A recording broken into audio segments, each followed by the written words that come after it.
celui qui était colonel, Foul, je dois le saluer. Eh ben, le respect, eh ben, chez nous dans l'armée, c'est la discipline. Ils ne sont pas encore les FARDC, il ne faut même pas encore utiliser ce terme. Les FARDC, ce sont les lions des Sarambe au même titre que moi, au même titre que les autres. Militairement, ça, les réponses, ça veut dire quoi? Militairement, maintenant, ça veut dire... C'est la retraite volontaire. Donc, vous vous retirez d'une troupe. Donc, on se retire volontairement d'un millier. Alors, qu'est-ce qui s'est passé avec les... Alain Wakani has the latest from Kavumu. This is the area of Kavumu where the situation still very fresh under their control. Alain Wakani, Al Jazeera, Kavumu, the Democratic Republic of Congo.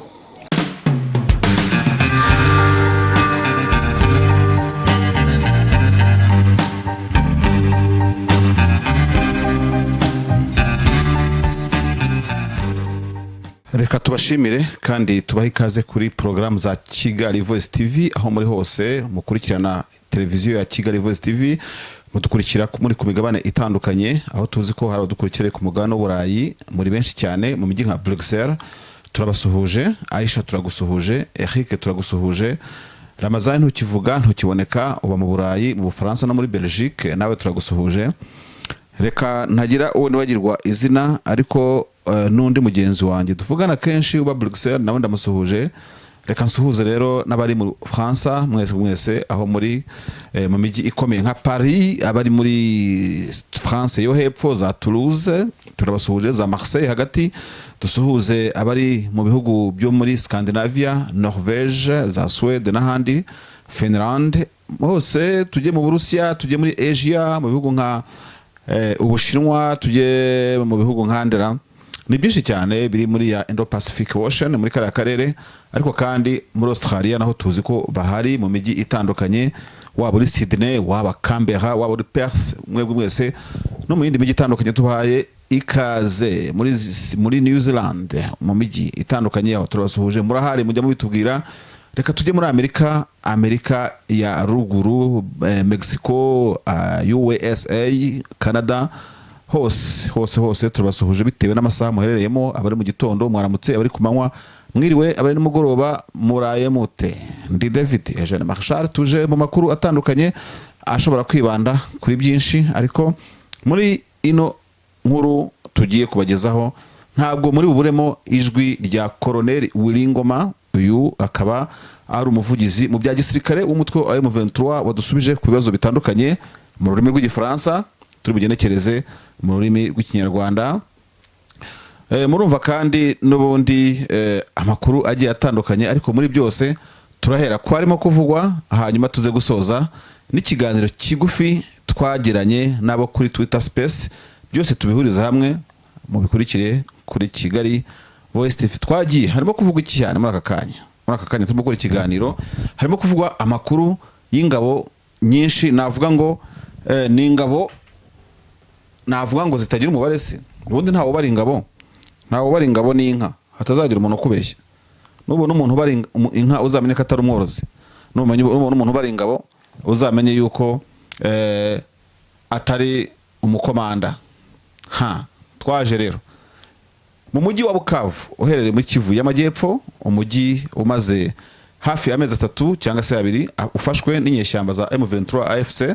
Ni umujyi wakunze kugaragaramo icyo umuntu yakwita udutero shuma twato na hatoya, haba kuri KTV, haba ibisasu byarashwe mu masangano ya Place de l'Indépendance igihe M23 yahakoraga inama meeting n'abaturage.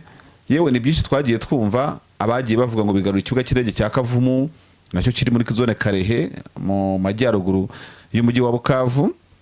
Ntabwo nzi neza niba ikibuga cy'indege cya Kavumu kiri muri Karehe cyangwa muri Kabare, ariko ntayafa aho ngaho muri territoire ya Karehe cyangwa ya Kabare, ariko gishobora kuba kiri muri Karehe, I don't know.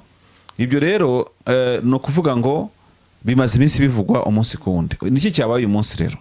Icyabaye uyu munsi nuko umuvugizi wa M23 na Alliance Fleuve Congo mu bya politique bwana Lawrence Kanyuka yakoranye tuwa n'abanyamakuru batandukanye.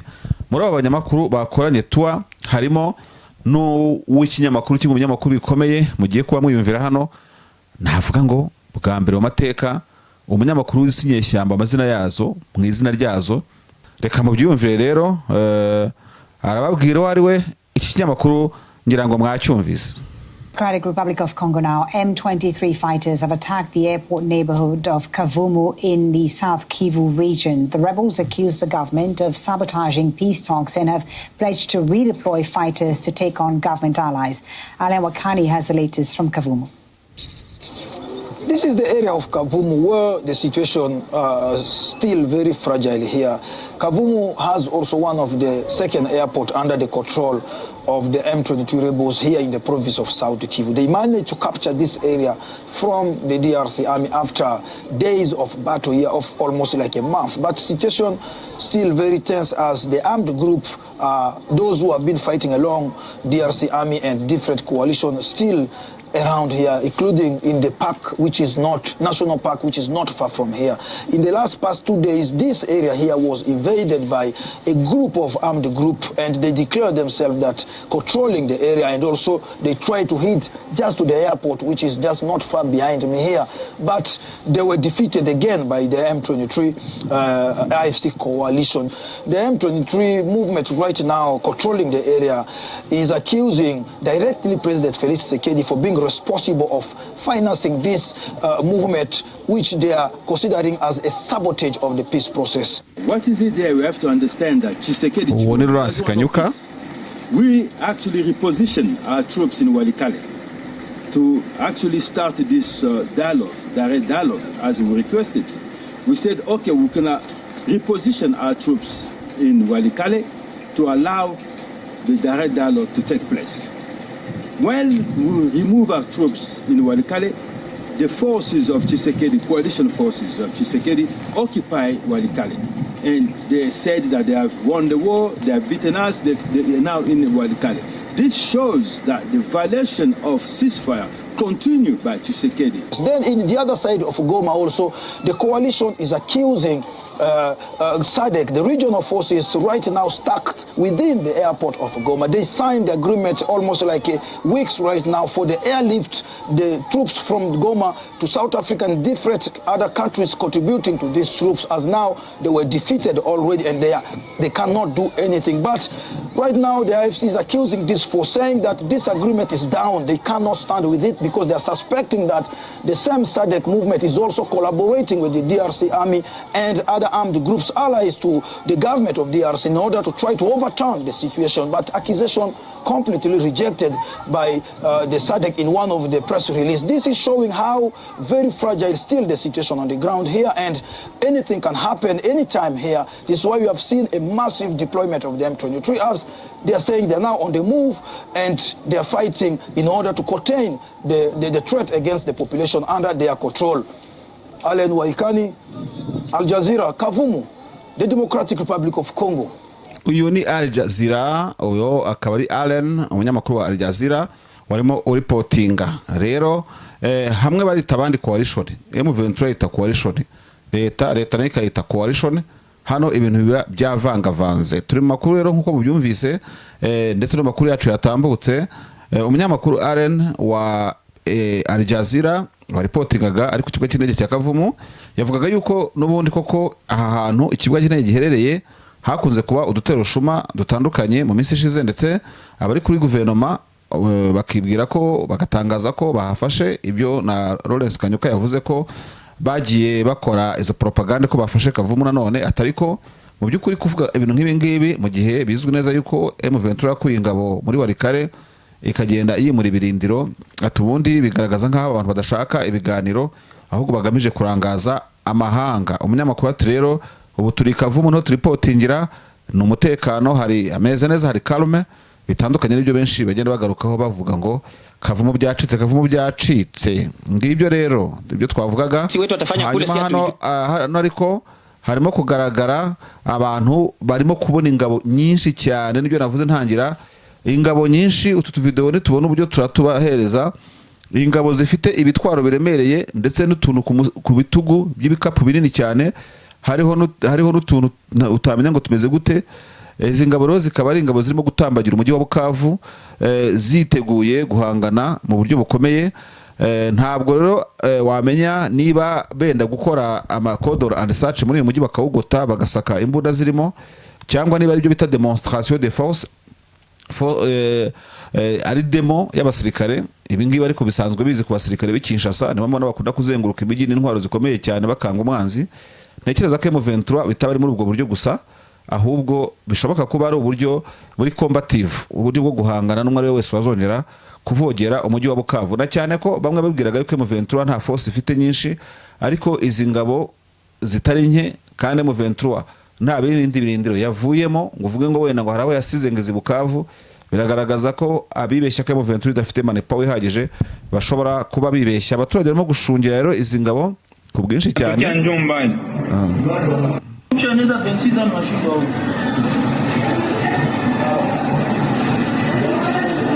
Friends.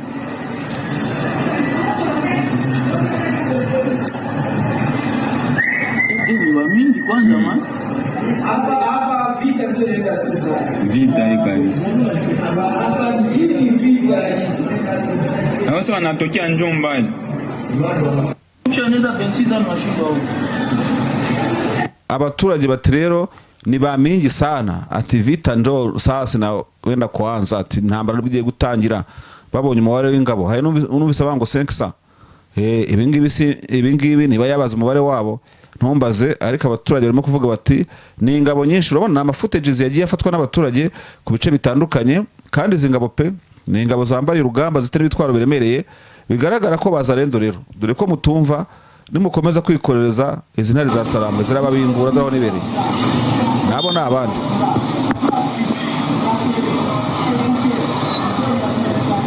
Baragenda ku mirongo kuri single file formation n'ibisanduku by'amasasu. Ngo mukunda kurwana za kanteve. Aha, abaturage bati bashobora kuba banaturutse kure. M23 wanapana magambo ya Nyangezi, tuika wanaenda wapi? Njoo hapa. Ati njoo hapa. Hapa tuko miezi hapa, tuko napanda kwa essence. Njoo hapa walifia leo kutoka Rwanda kabisa wanapanda, njoo hapa. Kisha gabulana bama wanaenda mangambo za Kale, wenyewe wanaenda mangambo za Nyangezi kule. Sasa leo tatuambia nini? Ati nibyo koko bafite ibikoresho bihambaye. Yani bamingi hapana samza, bamingi sana. Ati ni benshi muteza na haza ibintu bya blague. Tumaki mjipange na mwe hivi taiko blague. Malipia leo kutoka Rwanda leo.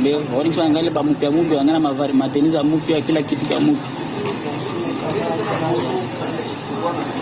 Ndio hapa kabisa.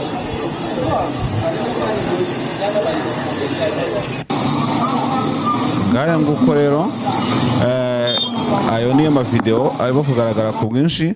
Ni amavideo ugenda ugasanga ku mbuga nkoranyambaga zitandukanye agenda asimburana. Aha naho ni ku rindi soko, ubona bareka twumva ibyo barimo kuvuga, ariko iyi ngiyi ishobora kuba isa niyo twabonye se.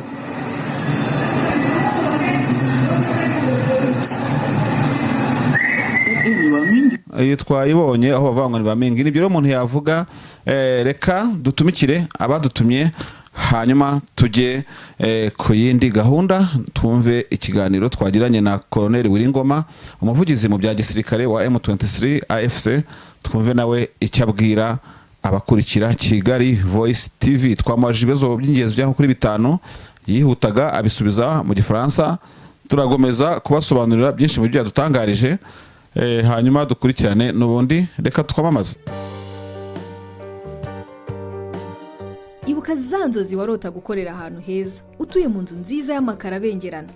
Ryari hishukirwa rikumenyesha ko muri African Global Construction Limited tugufitiye amakaro akorwa n'uruganda rwa Millennium Tiles Uganda.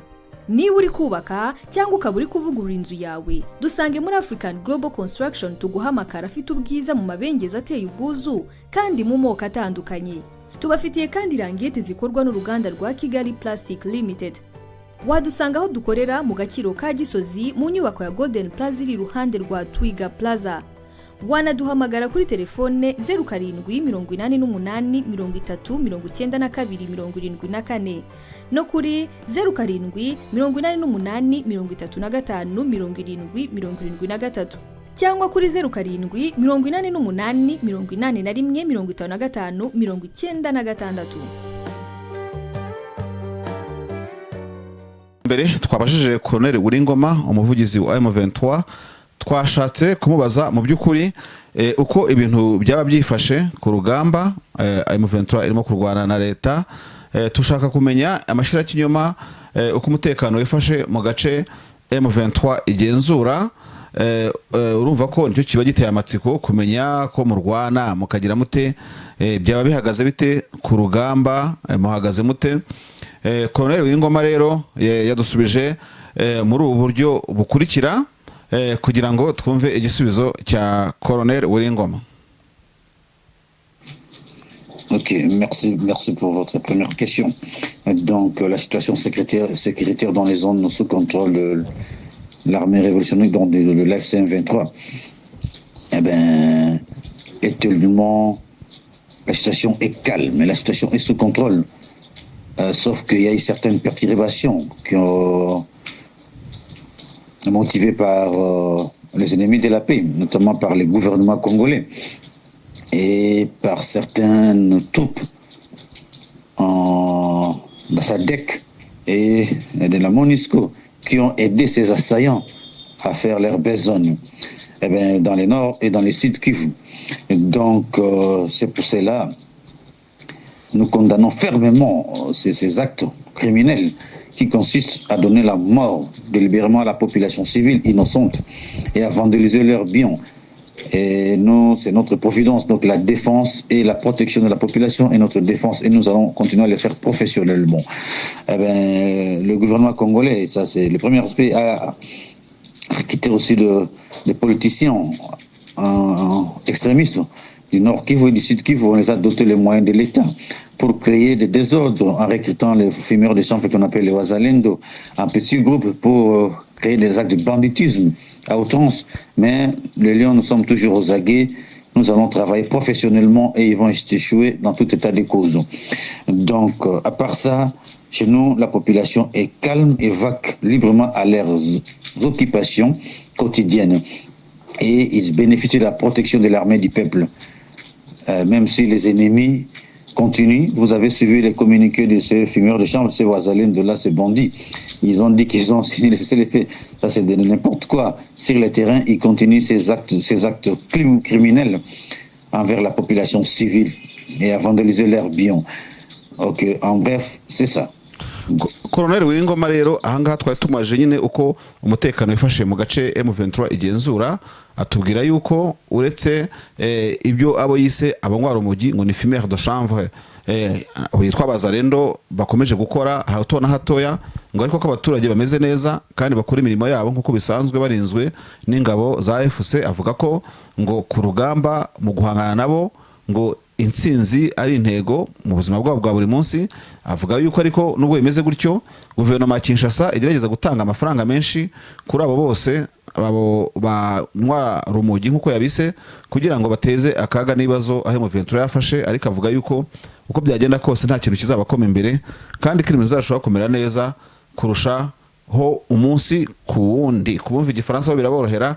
Ikibazo cya kabiri twabajije Colonel Uwilingoma, twamubashije niba haba hari ubufatanye abasirikare ba SADC bagirana n'abo bose bagaba udutero shuma ku birindiro bya M23. Hanyuma adusubiza nabwo mu ngeri zitandukanye, ariko reka tumwumve n'ubundi muri ibi bisubizo yaduhaye dukomeza n'ikiganiro. Donc que ce soit au sud Kivu, à Kavumu, à Goma, dans la partie ouest de la ville, comme ils ont fait leurs actes criminels, partout ils ont réussi une leçon. Et ils ont réussi une leçon. L'ennemi a été maîtrisé et mis en débandade totale et totalisante. Alors, pour la sécurité de la population, on ne peut jamais blaguer. On ne blaguera jamais pour la sécurité de notre population. Hano aravuga ko rero nyine aho bagerageje kugaba ibitero hose ngo bagerageje gukubitwa inshuro, ariko hano mwumvise nkuko abivuze kubumva igifaransa ati kubatumva igifaransa ati kubijyanye n'umutekano w'abaturage ati ono brague jamais, ati twarabakubise barirukanka bayabangira ingata, ibyo yise debandade, ati ni debandade totale et totalisante, ati nukwiruka umuntu akerekana munsi nimero z'inkweto yambaye, bose avuga yuko mu by'ukuri babakomye imbere aho bagerageje kugura gahanga hose bagahura n'intare za Sarambwe zikabakubita zikabadunda. Aho niho Colonel Wiringoma yarageze, dukomeze tumukurikira. Monsieur, mais c'est ce que j'ai dit, monsieur, partout, l'AFC 23, si notre paix n'est pas menacée, et celle de la population civile, surtout, eh bien, nous sommes là à la défensive. Mais s'ils viennent perturber, attaquer nos positions, attaquer la population civile, qu'est-ce que vous voulez que si la menace est réelle, qu'est-ce que vous voulez que nous fassions? Nous répondons à la menace et nous poussons l'ennemi le plus loin possible. C'est ça, monsieur. Ati rero nkuko mubizi atusanga turabanyamahoro, atariko aho tugabweho ibitero turi muri position ya defense, atariko se mu gihe dutewe, ati messieurs, ati wibwira ko twabigenza gute, ati icyo gihe dufata imyanzuro tukarasa umwanzi tukamukurikirana kugeza aho yaturutse. Ubwo ni ibibazo bitandukanye nanga dusubiza kuba dukurikiye, twakoresha icyo bita voice note, muze kwihanganira uko ikiganiro gikoze. Ubwo ni umwanya nyine wabonetse, n'ubwo buryo bwabonetse, n'ubwo buryo butwemerewe kandi n'uburyo bunoze bumeze neza buryoshye. Ikindi kibazo yakomeje agira ati: Non, monsieur, la connivence est avérée. Je vous ai répondu peut-être d'une manière un peu philosophique dans votre partie de la deuxième question. Donc, si le gouvernement congolais, c'est le gouvernement congolais qui finance cela, mais ils ont un seul patron. Donc, c'est coordonné par rapport à Nord Kivu, il y a la connivence. Donc, c'est financé par l'État, par le gouvernement congolais. Et donc, ces politiciens sont connus de tous. Je ne peux même pas citer leurs noms ici, sont connus de tous. Et donc, il y a la connivence entre ces groupes. C'est comme des extrémistes, des terroristes. Donc, partout, ils ont un peu de ramifications, ils travaillent en symbiose. C'est ça, ce sont des criminels. Ils opèrent comme ça. Ils sont financés par l'État congolais. Et il y a les liens. Et même ils publient ça, ils disent cela. Il y a des liens entre eux, ils publient ça. Allez vérifier dans les réseaux sociaux. Et même ils disent ça, ils publient ça. Et même il y a la connivence parfaite d'ailleurs. Twamubazaga niba hari imikoranire y'abatandukanye za SADC, n'ikibazo twabaje nyine arimo asubiza ati rwose iyo mikoranire uko gushyikirana ibyo kuba amashumi, ati ni ibintu bihari, ati kandi ntabwo nababihisha kuri social media murabibona, ati birahari, babaha amafaranga. Abanyapolitike bamwe bari muri ubwo buryo bw'imikorere yo kugerageza kuvangira M23 ndetse haba MONUSCO niyo twamubajeho na SADC, atabo bose bafite uburyo kibagenda bafatikanya. Ati rero ibyo byose birahari mu buryo bw'amafaranga, mu buryo bw'imikorere, ati nta na kimwe bahisha. Icyo yise ati ntabwo ni na connivence gusa, atabwo ni connivence iri ku rundi rwego nkuko Wiringoma yakomeje abitubwira. Hano raka baduhamirizaga yuko nyine nta kabuza imikoranire y'aba wazarendo n'ababamanipira atari agaseseshwa rumuri. Yadusubiza muri ubwo buryo, yakomeje agira ati: Ok, monsieur, il faut savoir, le secret militaire reste un secret militaire. Ok, merci. Lorsque vous demandez ces gens-là, ils étaient les FARDC hier, mais aujourd'hui, ils ne sont pas des FARDC. Ce sont des militaires de l'armée révolutionnaire congolaise. Aha twari tumubaje ikibazo cyo kumenya imibereho y'abasirikare bavuye muri FARDC bakajya muri M23 mu mahugurwa bivuga ko abera irumangabo. Tumaze nayo barasubiye ku rugamba cyangwa batarasubiye ku rugamba, niba barapasinze n'abakiri ku ikosi. Aravuga ngo ni ibanga rya gisirikare. Nika wumve nongere ntangire uko yansubije. Ok, monsieur, il faut savoir, le secret militaire reste un secret militaire. Okay, lorsque vous demandez ces gens-là, ils étaient les FARDC hier, mais aujourd'hui, ils ne sont pas des FARDC. Ce sont des militaires de l'armée révolutionnaire congolaise. Ils sont traités au même titre avec les anciens. Donc, ils sont venus rejoindre la lutte, peu importe les moyens qui sont, par quels moyens ils sont arrivés. Ils sont aujourd'hui les militaires à part entière de l'armée révolutionnaire congolaise. Celui qui était colonel, Foul, je dois le saluer. Le respect, chez nous dans l'armée, c'est la discipline. Ils ne sont pas encore les FARDC, il ne faut même pas encore utiliser ce terme. Les FARDC, ce sont les lions des Sarambe au même titre que moi, au même titre que les autres. Chez nous, il n'y a pas cette complaisance, il n'y a pas cette division. Non, non, ça n'existe pas dans l'armée. L'armée, c'est un corps, ce sont les compagnons d'armes. Nous allons travailler ensemble avec un même objectif. Hier, ils étaient FARDC, aujourd'hui, ils sont militaires à part entière de l'armée révolutionnaire congolaise, les Lions. Au moment opportun, vous allez les voir en œuvre. yarampitanye rero yarampitanye Colonel Wiringoma nkoresheje terime yuko ari aba FARDC bagiye muri M23 ati ntuzongere gukora iryo kosa ati barakobeshye ati abangaba n'abasirikare nabo n'intare za Saramwe nk'izindi zose ati byo mu byibagirwe ntago bakitwe FARDC ati n'abasirikare nk'undi musirikare wese hatitaye ku buryo yajanwe n'uburyo yajoyininze n'igihe ati ubungubu n'intare za Sarambwe ngaho mbwira rero igihe batarapasinga se ubwo tuzatubita intare za Sarambwe ngo zabaye zo bagihura nabo ngayo nguko atariko umenya n'ibindi tutaruzi ati ubungubu ati giye mpuye na Colonel Furu ati nakitamukubita isaruti yahatari byihuse cyane ati kubera yuko nyine twabaye nk'umubiri umwe ati gisirikare gikora nk'umubiri umwe leta ntabwo igisirikare kibamo amadiviziyo mu buryo bucyangwa ubundi ati gihe bazaga rero bayisaba intare za Sarambwe atariko ibyo nibanga rya gisirikare ati gihe bazatangirira ibyo bakora uko bameze no kugira iki ati ibyo ngibyo muzayemenya mu minsi iri imbere ati muzayibona mu bikorwa hano rero yampejeje ntiyambwa niba barapasinze niba batarapasinga ariko yahutiye guhita avuga ati ntuzongera ati ubungubu zabaye intare za Sarambwe ubwo zabaye intare za Sarambwe nyine ariko se zatangiye kwinjira mu kazi cyangwa ntizirinjiramo hari kuri voice note ntabwo twari kubasha kujya impaka ariko ko bimeze kose igisubizo cye kiri authentique kirumvikana ntibari ibanga rya gisirikare naho ahubwo yagerageje ati rero aba n'abasirikare bacu ati icyo umusirikare wese agenerwa nawe arakigenerwa ati rwose kongera kubita aba FARDC ati ubyibagirwe byamurakaje biramubabaza cyane bituma Colonel Wiringoma yibagirwa no gusubiza ibindi namubajije kuri iyi ngingo ariko nuko nyine yabinsubije kuko ni byiza ko abantu bamenya ngo abasirikare M23 ifata bagiye reka twumve no muri ko akomeza avuga. Ah, messieurs, votre quatrième question, vous voulez le débat de termes? Qu'est-ce qu'on appelle le repositionnement? Ça dit quoi? Hano twamubazaga itandukaniro ryo gukora withdraw abasirikare basubira inyuma ndetse na repositionnement yambwiye ibya technique militaire ndumirwa namwe mumbwire. Vous, messieurs, si on dit positionner, ça veut dire quoi? C'est mettre en position avec la précision. Donc, si on dit s'est positionné, là, ça devient encore un verbe pronominal. Si qui dit s'est placé à un lieu ou à un rang précis aussi déterminé. Mais ça, c'est le terme, si j'appelle ça withdraw, c'est en anglais. Donc, le terme militaire que nous utilisons en français, c'est les replis. Mais si on dit repli, ça veut dire quoi? C'est le fait de revenir à une position. Donc, militairement, ça, les replis, ça veut dire quoi? Militairement, maintenant, ça veut dire, c'est la retraite volontaire. Donc, vous vous retirez d'une troupe. Donc, on se retire volontairement des milliers.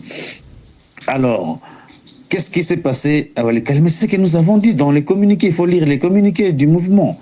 Et nous avons dit, nous avons repositionné notre troupe. Donc, nous sommes retirés volontairement.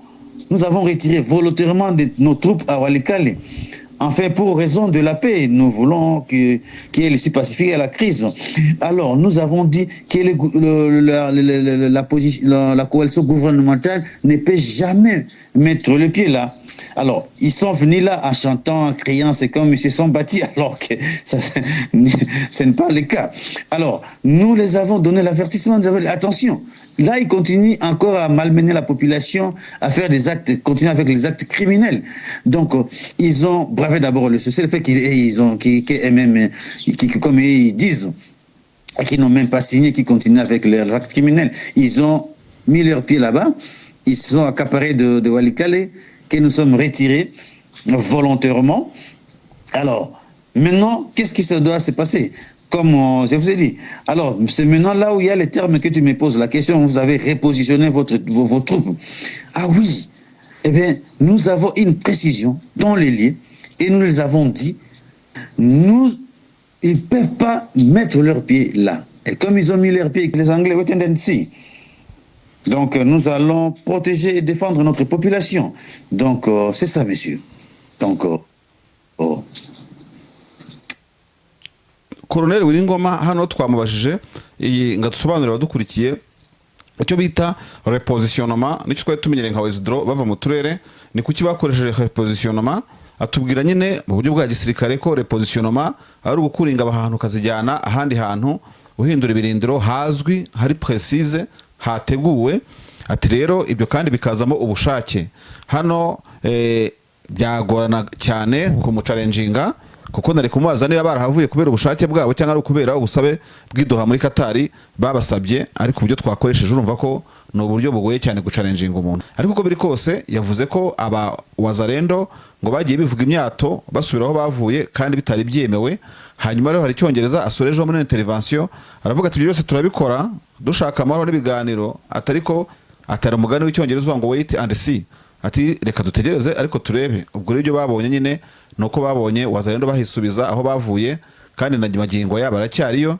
hanyuma rero ngo bigambye intsinzi iyo wari kare bifotoza bagwido mwarababonye buri kimwe wose atariko bose barabeshya twege twavuye ku bwende kugira ngo tugeninga amahoro ndetse n'ibiganiro bya Doha muri Qatar so ni ibyo ngibyo yansubije rero repositionnement rero ngo ubwo buryo buri mu bushake bwinshi ndetse no kuba mukuringa aho muzivana hazwi hafite izina naho muzijyana ati mujye musoma neza amatangazo twurayasoma muri iryo tangazo harimo ko M23 igomba kuva kare kugera Kibati iyo Kibati niba barayigezemo ubwo bahafunze amaferi barahagarara ngiyo repositionnement ko yibazagaho biragoye cyane na algebra ne equation buri kimwe cyose nabo reka rero tubashimire n'ubundi dushimire Colonel Wiringoma waduhaye umwanya we mu kazi kenshi abafite akavuga ati nyohereza ibibazo ndebe kugira ngo bidufashe urabona yuko rero icyari igihe n'ubundi cyo kubona makuru yo kumenya uko abo muri M23 bameze nuko bihagaze kugira ngo abantu bataherukaga kumva umuvugizi wa gisirikare wa M23 Colonel Wiringoma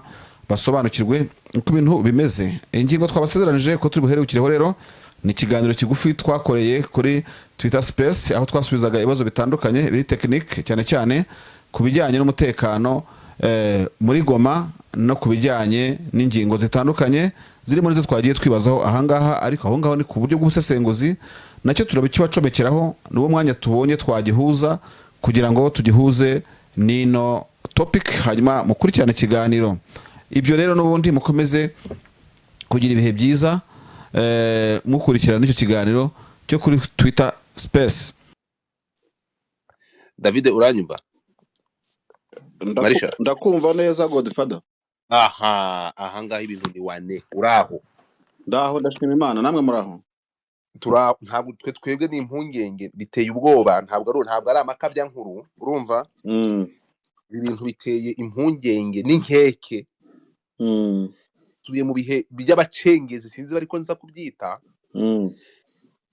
sinzi niba ukureba izo video ziraho hejuru kuri dashboard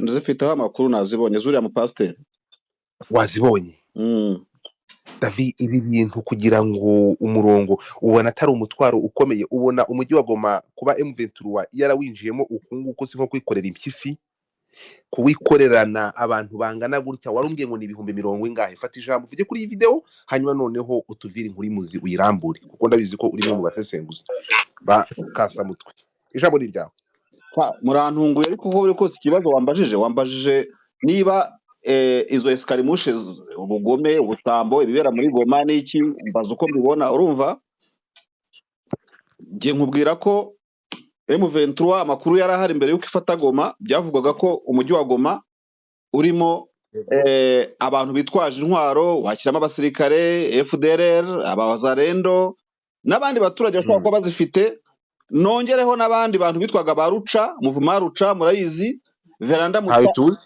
mutwa ruca irazwi rwa rubyiruko rwo mu mihanda niki abateraga amabuye ku mipaka cyagiye mu bibazo byo ku mipaka urabazi ba veranda mutsanga n'urubyiruko ruzwi hariya rw'urunyamahane b'abanyamahane biganjemo mu bwoko bw'abandandi urumva so ubwo abo ntabwo babara mu 60 byavuga ko biri umujyi wa Goma ushyiremo Sadek kiri hariya ushyiremo Monusco iri hariya donc no kuvuga ngo M23 yafashe umujyi wa Goma iwusangamo intwaro nyinshi cyane usangamo abaturage bawurimo bawuvukiyemo bawumenyereye.